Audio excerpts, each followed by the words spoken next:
మన పేజ్లో ఈ రామ్ పరివార్ వడ్రాడానికి ఉన్న క్రేజ్ అంతా ఇంత కదండి.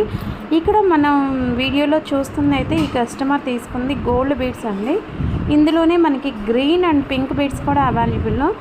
ఆ రెండే కాదండి, కస్టమర్కి ఏ కలర్ బీడ్స్ కావాలన్నా కస్టమైజ్ చేసిస్తాము. యాంటిక్యూ ఫినిషింగ్లో ఉంటుంది, చాలా బాగుంటుంది డిజైన్ అండ్ ఫినిషింగ్ కూడా. ఎవరికైనా కావాలి అంటే డైరెక్ట్గా డిఎం చేయండి.